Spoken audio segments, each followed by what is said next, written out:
Welcome back, Stephanie Summers. I met you, a couple of years ago, and that was about the time that you were about to ascend onto the throne of president of the local board of realtors. Yep. And then you did that, and then you got retired from that, and now you just get to be a realtor. Almost. Almost. Past president this year, but next year. Okay, so you're past president this year. Past president this year. Which means you've still got stuff you got to do. Still on executive committee, still on. Let's talk about how you help your clients, and this is going to be a weird thing to say, but how do you help your clients know what they are looking for? I keep hearing stories from pretty much every realtor on earth about how clients who qualify for a $150,000 home want to see the $350,000 houses. And, this is one of the common complaints I hear. So that's difficult because once you see the $300,000 homes, this $150,000 home is never going to fly for you. Uh-huh. So the very first thing is to talk about their expectations. And I think the easiest way to start that out is, where do you need your house payments to be? Okay. So if they don't know what they qualify for, they know what they feel comfortable paying. Uh-huh. So then once I know this is their house payment they're comfortable with, we know kind of I can extrapolate and figure out which price range we'll be looking in. Next step is we have them talk to a lender, so we make sure that they are truly qualified for that. Some people, even once they're qualified, have a hard time knowing if they want to be in a single family home or if they want to be in a townhome. Mm-hmm. So then we find out, how much time do you want to spend mowing the lawn? Do you have get-togethers? Exactly. Would you rather be out riding your bike?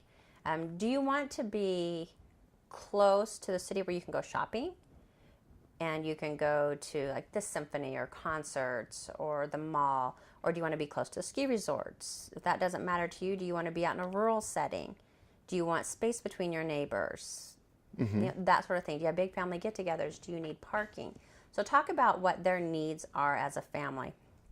I do relocation for a company that most of the employees come from 2 other states, so they don't know what they're walking into here. So find out a little bit about the people, what their interests are, what their price ranges are. And then we'll go to some different areas. Mm-hmm. And we'll let them see what it's like. If you're a little farther south, you get a little bit more space in between homes and what you get for your money. And then we'll go to like mid-county, and then we'll go up to north and out to Eagle Mountain, Saratoga, and let people see this is the price range, what you're getting for that price range. Let's say they're looking in a 300 range. So you can compare the different areas, what you're getting. And then we start looking at homes. And what I have them do is I give them a copy of the listing so they can see what the home offers. And I give them each a pen and they take notes. And once we've seen 2 homes, we rate them on a scale of 1 to 10. 10 being your ideal house, 1 being, this, I don't want to live here. And once they've seen 2 homes, then they can start their comparison. Mm-hmm. And then anything that's not a 7 or above, we ditch at the end of the day. It was a little bit easier when we had time to find homes, but right now when homes are going so quickly that when we're done looking at home, we do a quick ad, which is your highest. Okay, you've got one that's a 9 and one that's a 7. But then we weigh out what's on the 9 and what's on the 7 list, and maybe they didn't like the colors in this one, or they thought the house needed some work, but it had everything that they needed. It might win out over the 9 that had the colors and all the upgrades that they wanted, because they know they can add this into their 7 home, maybe get a little bit better deal, and it fits their needs better. Yeah, it sounds like you spend some time not only querying but educating the clients so that they understand that you're not just going to sell them a home. One of the examples that comes to mind while you were talking is I heard about an agent with actually a pretty big name. I think pretty much everybody in the area knew who she was, but one of my buyers said that she would take them to the homes that she listed.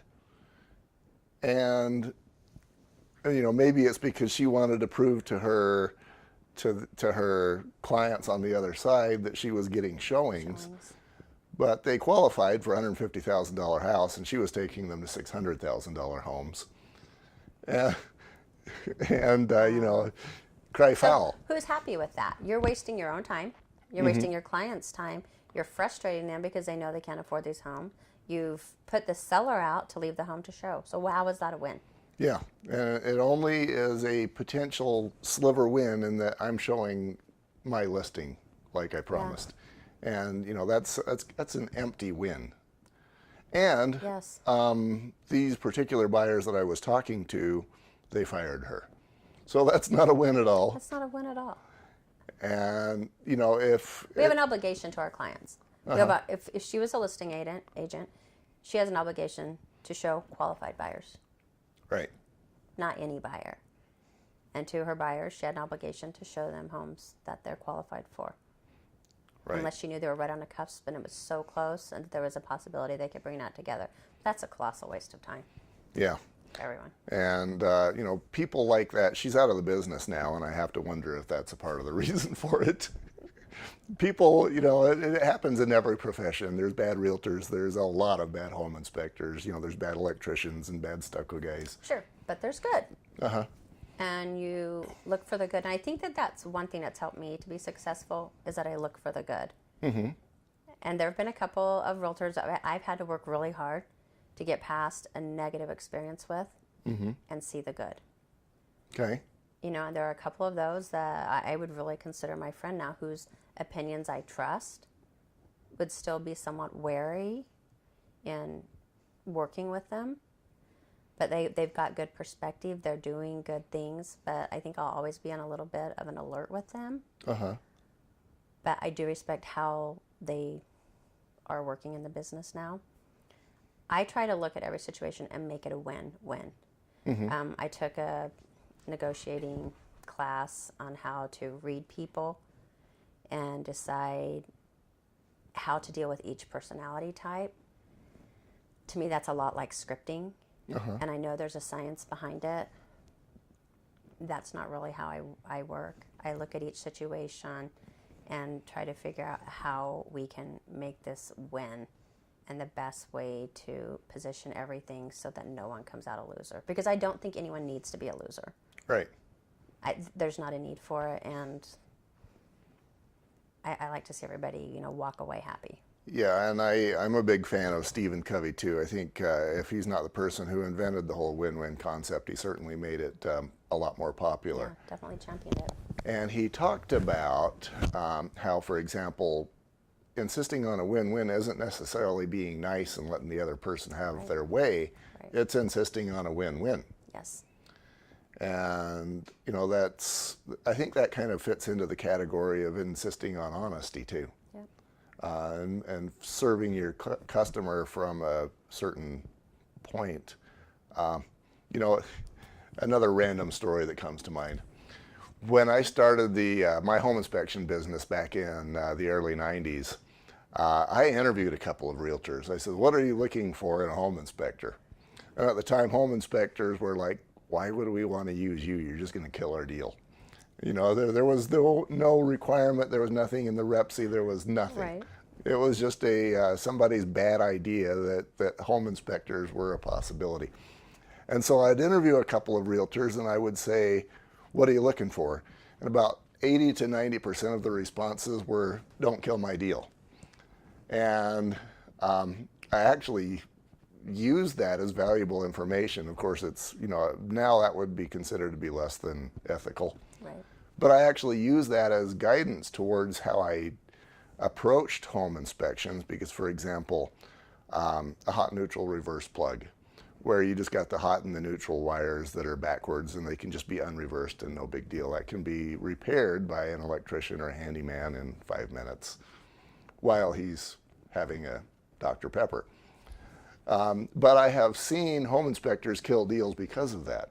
So I learned basically, explain things as they are. Don't make it a bigger deal than it is. Don't make it a littler deal than it is, and just provide information. And that sounds like the kind of thing you're talking about as well. Yeah, because in the end, it's the buyer who has to make the decision. Right. If this is something they want to take on, if the seller is unwilling to do it, Right. handle a repair. And it's our job to guide them through that. Maybe they need someone who specializes in that. Inspector says, oh, the roof looks like it needs some work. Well, maybe we should get an actual roofing company out here. So that is our job. It's not our job to make the decisions. Mm-hmm. It's our job to give them the information so they can make the best decisions. Very good. Thank you very much, Stephanie. We'll be right back.